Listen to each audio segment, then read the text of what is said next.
Hello, friends. Welcome to my channel, learning all aspects of food safety. Hope all of you are doing good. So, I have come again with another informative session on classification of foods based on risk of causing food poisoning. So, this is a very important topic when we are preparing for any food safety exams. So, let's get into the PPT. So earlier, originally food was actually classified as raw or cooked food. So what is mean by raw food? So raw food is nothing but it is the food which is eaten uncooked or which has not yet been cooked or food that has not been cooked enough. That is what is meant by raw food.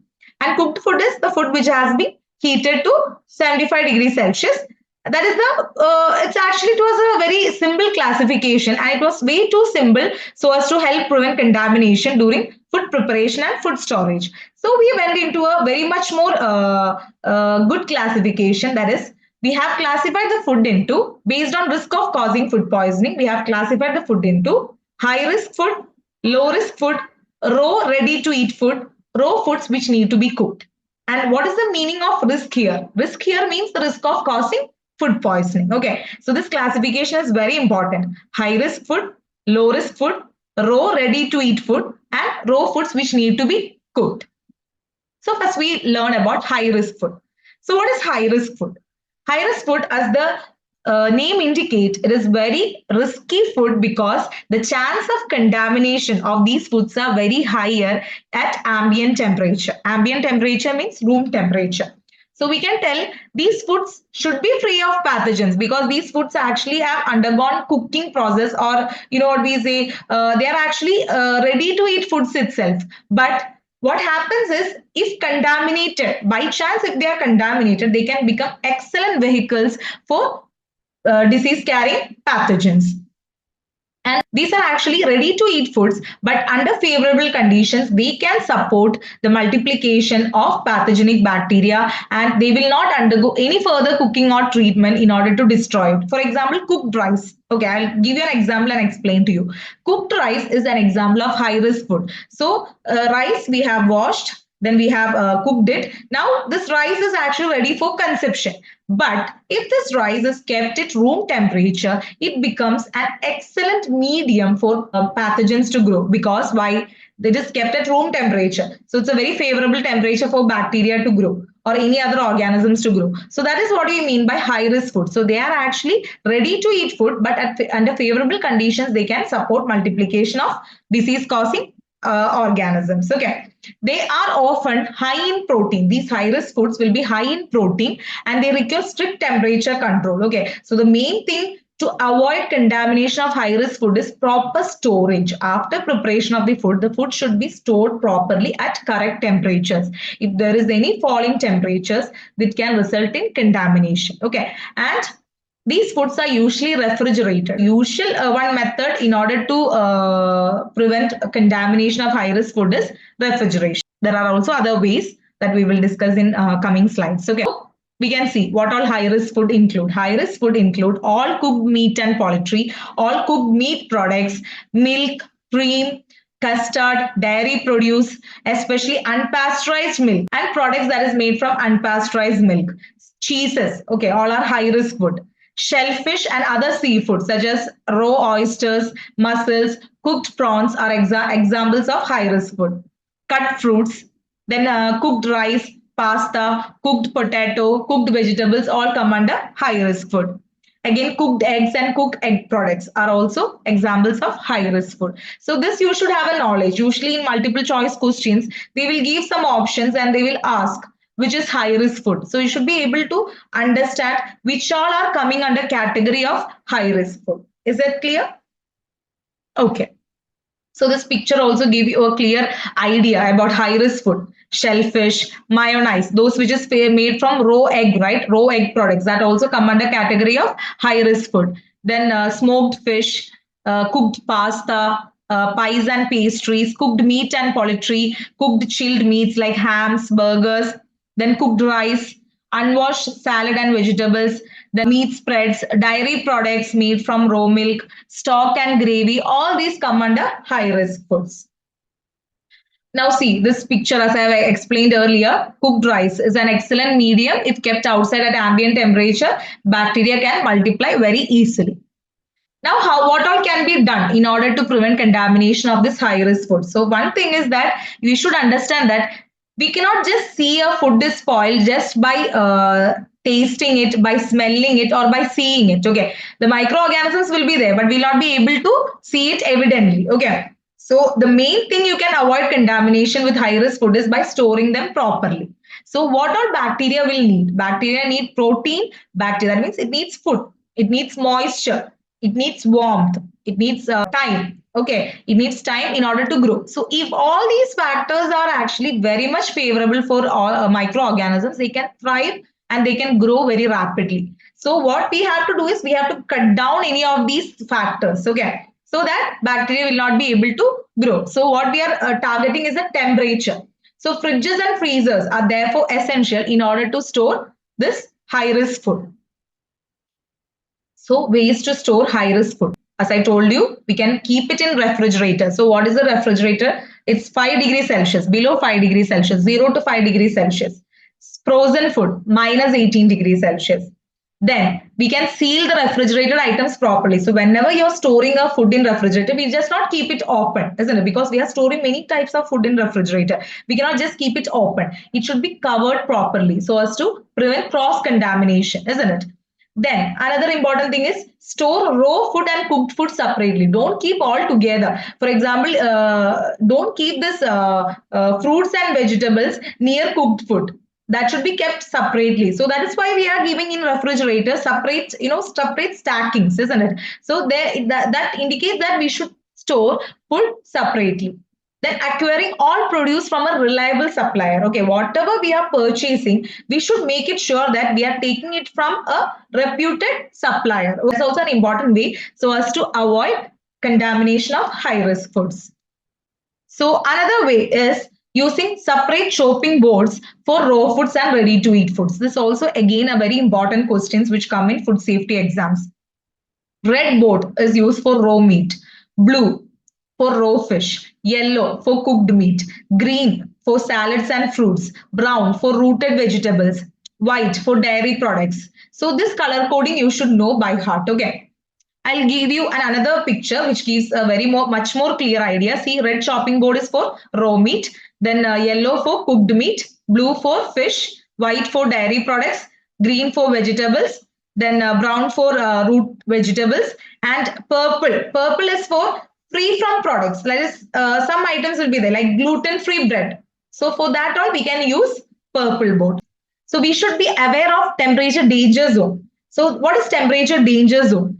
The food poisoning bacteria, they grow and multiply rapidly in the temperature zone between 5 degree and 60 degrees Celsius.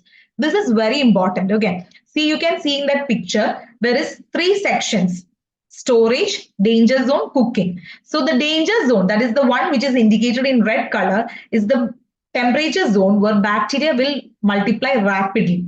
So avoid storing food in this temperature zone because bacteria can, multiply and it can reach to a levels which can make a person sick. That is why it's called temperature danger zone. Then cooking, that is 60 degrees Celsius. So 60 degrees Celsius is the temperature at which we hold the foods hot. That is hot holding. For example, buffet. When we heat the foods, we have to heat it to this temperature, that is 74 degrees Celsius, so as to kill the bacteria, 74 degrees Celsius or above. And above this, the bacteria will die, but chances of spores and toxins are again a threat. So because these spores and toxins, they are heat resistant, they may not die at this temperature. So that is again a challenging part. Then below this one, 4 degrees Celsius, you can see that is actually the refrigerating temperature. Then minus 18 degrees Celsius, that is freezing temperature. So that is actually the way. So what happens in this temperature? Bacteria will survive, but it will not multiply quickly, slowing down the growth of bacteria. That is what we are doing in colder temperature. So I hope you got a clear idea. So danger zone, it is 5 degree and 60 degrees Celsius. And it is called danger zone because bacteria multiply rapidly and it reaches to a levels that can make a person sick. And cooking temperature is 74 degrees Celsius. We have to reheat food to 74 or above.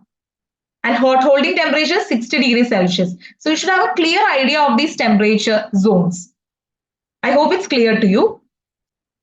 Avoid refreezing thawed food. So after once we thaw the food, again refreezing will actually helps in increasing the food poisoning bacteria. So that's why what we recommend is we should avoid refreezing the thawed food.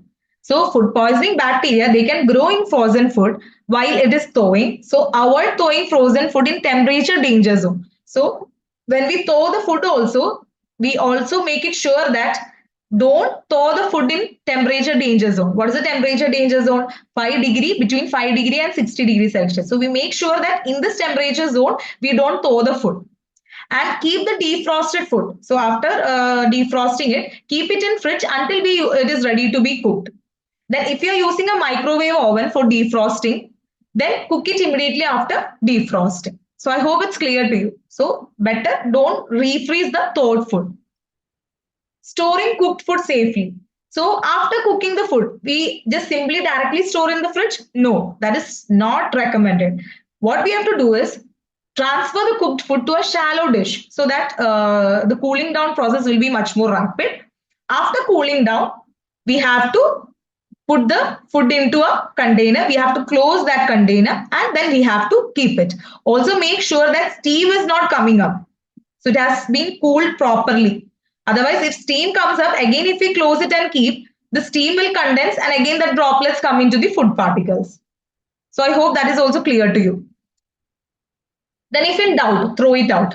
So for example, if you made a food, then you didn't have time to eat, you kept it at room temperature and then you left for some work, then you came back. Like almost 4 hours has passed by.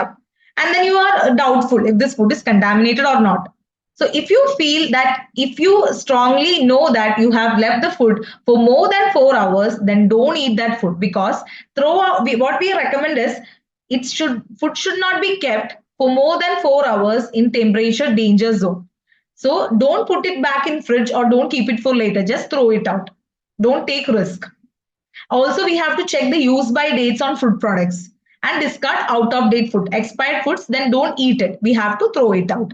And if you're uncertain of the use by date, if you don't know what is the use by date, then throw it out. So don't take any risk, because food poisoning, as we know, it can even lead to death. So don't take risk in those cases. So we discussed about high risk food. We discussed the ways to store high risk food. Now let's come to the next category, that is low risk food. So low risk food are nothing but ambient stable food, that is at room temperature we can keep, and it does not support multiplication of food poisoning organism. Also, it does not need refrigeration. So we can see in this picture chocolates, then the products which are put in vinegar, jams, biscuits are examples of low risk foods. So it involves preserved foods mainly. Preserved foods are one which is kept in vinegar, so acidic conditions, so that will not support the growth of bacteria. Jams which have high sugar content, chocolates which again have high sugar content, dried products like biscuits, flours, etc. will come under low risk food. So this is what I've discussed here. Preserved food such as sterilized milk or canned food. Then while unopened, okay, if it is opened, again there is chances of contamination, becomes high risk. Dried foods with little available moisture. So as we know, bacteria, what does it require? It requires a correct pH, warm temperature. Then it requires water, it requires food. So dried foods means there is little available moisture for bacteria to thrive. Acid foods, vinegar or products which is stored in vinegar. Then fermented products such as salami or pepperoni. Then foods with high sugar, salt or fat contents. Okay. So that is low risk foods. Okay. So you can see the picture. So that picture will give you a clear idea. Biscuits, dried products. Then what? Pasta. Pasta sauce, jams which have high sugar content. Cookies, tea bags, dried products. So all these are examples of low risk food. So I hope you got a clear idea about low risk food. Now, next category, raw food which need to be cooked. Example is what? Raw meat, raw chicken, etc. That again will be contaminated with large number of bacteria, and some examples have been given. E. coli on beef, Campylobacter on raw chicken, Clostridium perfringens which is found in root vegetables and potatoes are examples. Now, next category, ready to eat raw foods. So ready to eat raw foods means they are actually raw foods, but they are ready to eat. That which all foods will come under ready to eat raw foods? Salads, fruit salads, vegetable salads, fruit juices because they require little or no cooking before consumption. Okay, we can eat it like that. But what all things has to be taken care when we are using this ready to eat raw foods? There is also again chances of contamination with ready to eat because we are directly eating it. We are not doing any cooking, because cooking is the step where the bacteria will be killed, isn't it? Bacteria, because we are heating the food to a temperature 75 degrees Celsius or above, a bacteria will not be able to survive. We are killing the bacteria. Here there is no cooking. So how we can prevent the contamination of this ready to eat raw food? So that we will learn here. Okay. Before that, we can just see whole fruits and salad vegetables will come under ready to eat raw foods. Then some outbreaks of food poisoning with this fresh fruits and vegetables is caused by Listeria monocytogenes, norovirus. Then E. coli outbreaks has been associated with apple juice, lettuce, tomatoes, spinach, raspberry, and strawberry. E. coli and salmonella outbreaks have been associated with bean, clover. This clover is actually a herbaceous plant. Then alfalfa is actually a flowering plant which belong to legume family, and onion sprouts all have been reported. Okay. Now, how to prevent contamination? So, one way is blanching. Blanching means we will be putting the vegetables in boiling water and suddenly we will be cooling them. Okay, we'll be putting in cold water. So, what happens is enzymes will be inactivated, thus preserving the flavor, texture. Then we have to hygienically handle the food during the production, transport, storage, and display. And we have to keep it separate from raw food. Don't, what we say, give chances for cross contamination. And we have to wash them thoroughly before consumption. And irrigation water, the water which we are using it when we are growing the crops, it should be free from contamination from fecal materials. Then good hygiene practices of the people who are handling the food. We have to wash the hands before using the food. So you can see in this picture, we should not keep, the vegetables or fruits, anything with other items. So cross contamination should be avoided. We should wash the hands. Then the irrigation water which we are using should be free from contaminants. That's all for today's session. I hope it was an informative session where we learned about the classification of foods based on risk of causing food poisoning, where we discussed about high risk food, low risk food, ready to eat raw foods, and raw foods which need to be cooked. So I hope this is clear. And if you have any doubts regarding this session, please drop down your comments in the comment box. So we will see you later with another informative session. Thank you for watching. Bye.